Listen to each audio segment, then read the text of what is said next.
In a chilling courtroom scene, Isabel Martinez, accused of brutally killing nearly her entire family, sat before the judge with an unnerving demeanor.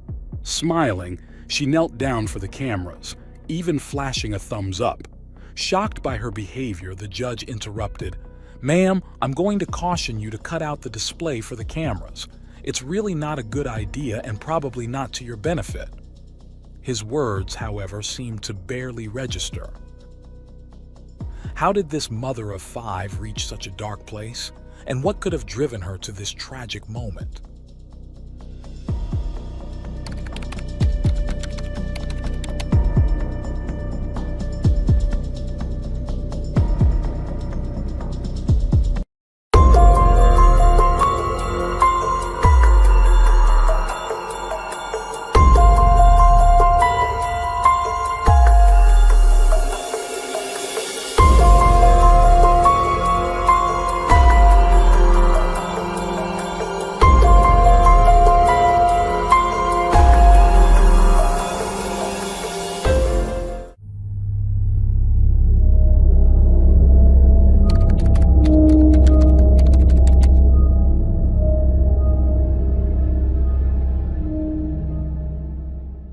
Isabel Martinez was born in Michoacán, Mexico in 1984, though the exact date is unclear.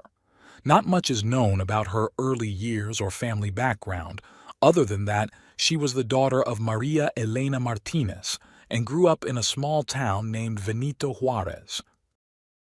At the age of 20, Isabel crossed the border illegally and moved to the United States. Shortly after, she began a relationship with a man whose identity remains unknown, with whom she had a daughter, also named Isabel, born in 2007. Left to raise her daughter alone when the father abandoned them, Isabel managed to make ends meet as a single mother. Later, while in Atlanta, Georgia, she met Martin Romero, a man from Michoacán who was around her age. Martin had come to the United States at 18 and worked various jobs in construction. Described by his family as hard-working and kind, Martin quickly bonded with Isabel, and their friendship blossomed into a relationship. After marrying, the couple moved in together and Martin took on a fatherly role for young Isabel. The couple settled in Chicago, Illinois, where their family grew with the births of two girls, Diana and Dakota Montserrat, and two boys, Dylan Martin and Axel Oliver. In hopes of finding better work opportunities, the family moved to Georgia in mid-2017, settling in a small mobile home community in Loganville, Gwinnett County, about 30 miles from Atlanta.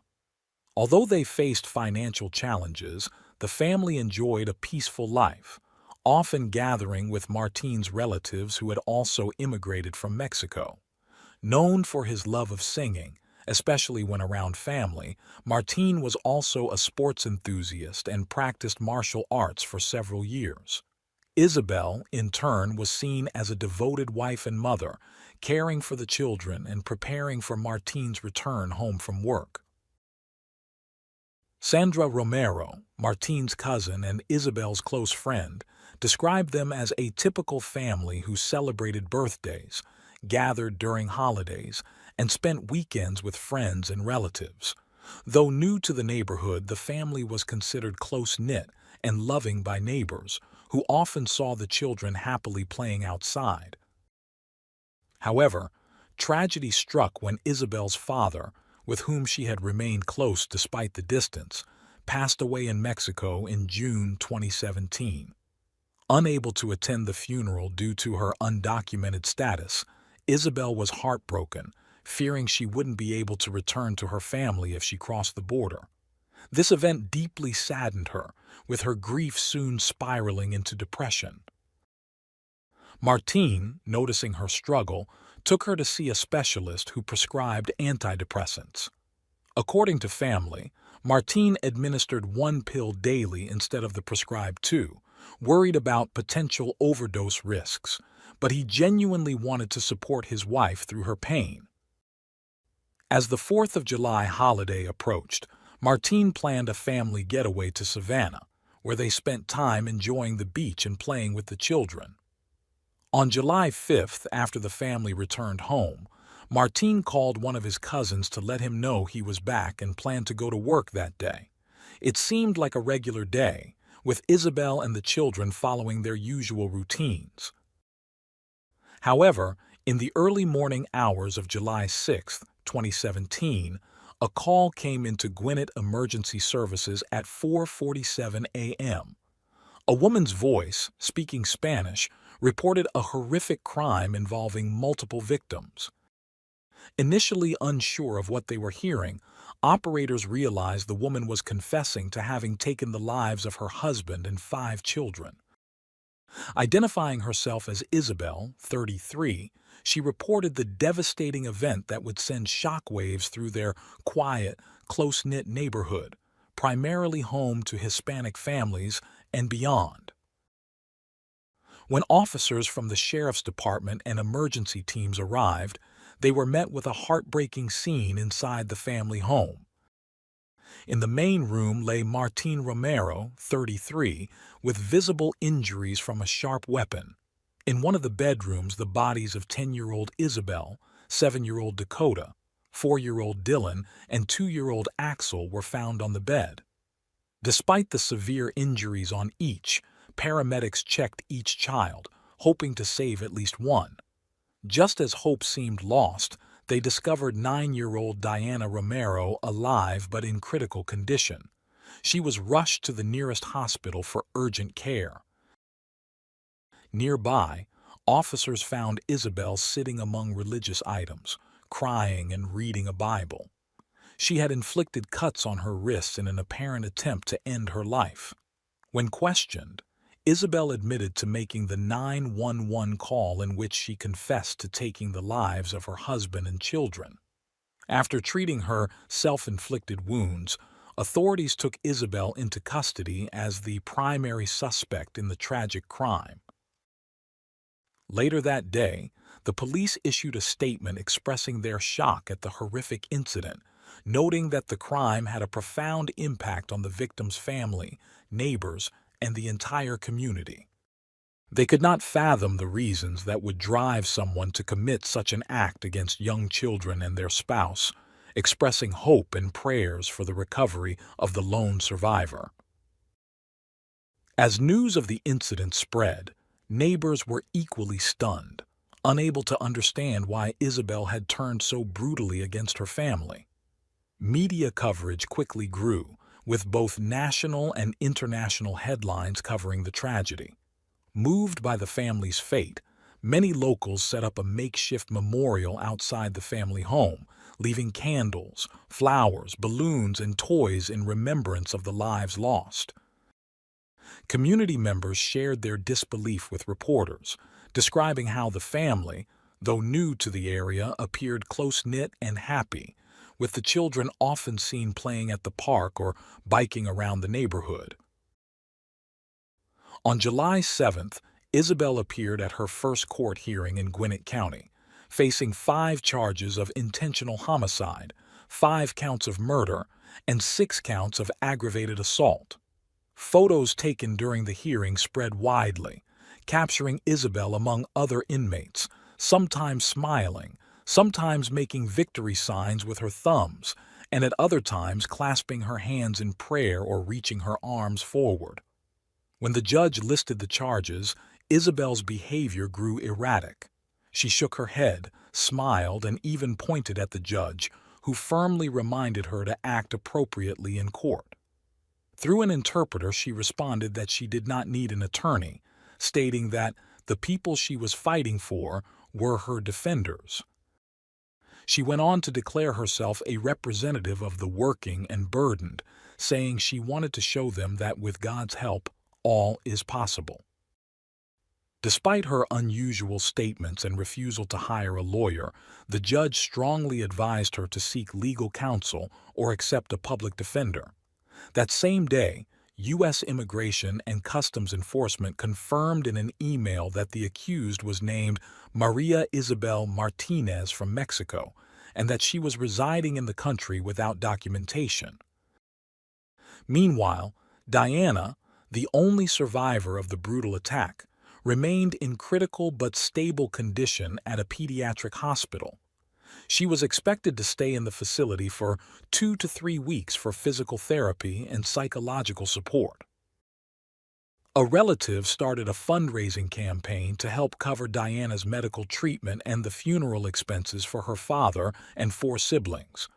With over 1,000 contributions, the campaign nearly reached its $50,000 goal.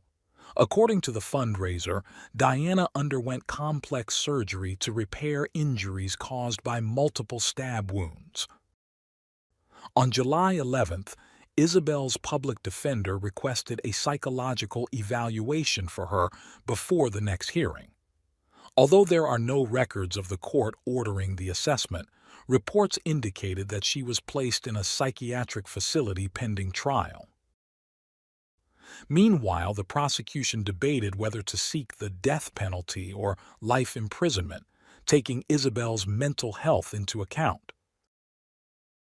While Diana continued to recover in the hospital, she was informed on July 12th that she was the only survivor from her family. On that day, she was able to leave briefly to attend the funeral for her father and siblings. Through the Mexican consulate and the migrant secretary's repatriation program, the remains of the 5 family members were returned to Michoacán, as the family could not afford the transportation costs. 11 days after the tragedy, their bodies arrived in Ciudad Hidalgo, where Martin's family held a funeral mass. They were then laid to rest at the San Jose Cemetery, where loved ones bid them a final farewell. Despite her fragile health and emotional trauma, young Diana gradually recounted the events to Child Protection Services and investigators. She revealed that her mother had taken a knife from the kitchen and attacked her siblings as they slept. When it was Diana's turn, Isabel reportedly apologized, told her she loved her, and said that soon she would go to heaven to be with Jesus. Diana begged her mother not to hurt her, but Isabel inflicted multiple wounds. Remaining conscious, Diana watched as her mother woke Martin to show him what she had done, before attacking and killing him as well. Diana recounted how her mother, though committing these acts, was calm, which terrified her deeply. Isabel then moved her children's bodies to a room, laying them side by side on a bed. She called emergency services shortly after, detailing what she had done. Once Diana was discharged from the hospital, she went to live with her uncle, Antonio Romero, Martin's brother, and his family in Atlanta. There, she continued receiving psychological support to help her cope with the traumatic events. Isabel's mother, Maria Elena Martinez, speaking from Mexico, shared that she learned of the tragedy through social media. She mentioned that 3 of her daughters, including Isabel, had struggled with mental health issues and emphasized that Isabel had long suffered from a nerve-related condition. For her, Isabel's disturbed state could explain Isabel's erratic behavior after the incident. The next development in the case occurred on April 16, 2018, when Isabel appeared for her arraignment in court at the Gwinnett County Justice and Administration Center. Though she had initially confessed, Isabel pleaded not guilty through her lawyer, claiming that a family friend, whom she never identified, was responsible for the murders. Up until that point, the district attorney had not announced plans to seek the death penalty, though it was the deadline to determine her eligibility for such punishment. Later that day, it was confirmed to local media that they would not pursue the death penalty, largely due to Isabel's apparent mental health struggles. Despite earlier reports suggesting Isabel had behaved normally in the days leading up to the tragedy, witnesses began to recount a different story. Friends and neighbors told the press that after losing her father, Isabel fell into deep sadness, which often erupted into sudden fits of anger. Following her arrest, she confided in a family and child services worker that, During their trip to Savannah, she felt a demonic spirit was trying to take her children while they played on the beach. A cousin of Martine's also shared with investigators that Isabel had mentioned wanting to bring her father back by any means, hinting that she had offered the lives of her children to a dark force.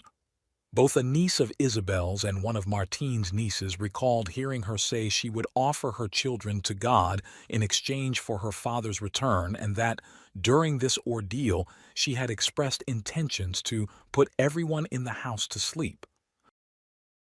Reports also surfaced that Isabel had visited a priest about 2 weeks before the tragedy, fearing that evil people were pursuing her. The priest reportedly told her she was unwell, and her fears were simply hallucinations. Investigators later found medication typically prescribed for severe depression in the family's home, further indicating her mental health concerns. As the case attracted widespread attention across the U.S. and Mexico, various media outlets consulted specialists in forensic psychiatry, crimes against children, and female mental health for insights into the tragedy. Experts suggested that, based on Isabel's behavior in court, she may have been experiencing a psychotic episode or another severe psychiatric disorder. Though a full diagnosis required further evaluation and knowledge of her medical history, experts noted that many mothers who commit filicide are often affected by significant psychiatric conditions. They also pointed out that some families may downplay or fail to recognize the warning signs. In cases where mothers kill their children under the belief of divine instruction, specialists categorize such actions as either psychotic or altruistic filicide, in which the mother believes the children are better off in heaven. However, even though these disorders are recognized by the medical community, proving them in court is often challenging. Ultimately, in 2019, Isabel went to trial without the threat of the death penalty. On April 24th, she pleaded guilty but mentally ill to 5 counts of murder, 1 count of aggravated assault, and 1 count of child cruelty for attacking her daughter Diana, the sole survivor of the horrific events of July 6, 2017. That same day, the judge sentenced Maria Isabel Martinez, then 35, to 5 consecutive life terms for the murders of her husband, Martin Romero, and their children, Isabel, Dakota, Dylan, and Axel. Additionally, she received 21 years for aggravated assault and third-degree child cruelty in connection to Diana's injuries. Isabel would serve her sentence concurrently, with eligibility for parole after 30 years. However, if ever released, she would immediately fall under immigration custody for deportation due to her undocumented status. Following her sentencing, Isabel was reportedly transferred to a mental health facility, though her current status in November 2024 remains unconfirmed. Meanwhile, Diana has continued her recovery, both physically and emotionally. Shortly after the incident, Diana was interviewed at her uncle's home in Atlanta. She mentioned she enjoyed being with her uncle Antonio, whose laugh reminded her of her father's. Antonio shared that it had been tough for everyone, but they were doing their best to move forward. He added that Diana was receiving psychological treatment and slowly adjusting to her new life. Diana seemed at ease, playing with her cousins and talking about her interest in making jewelry. Family members expressed their hope that, with time and support, Diana would be able to overcome her trauma and lead a relatively normal life.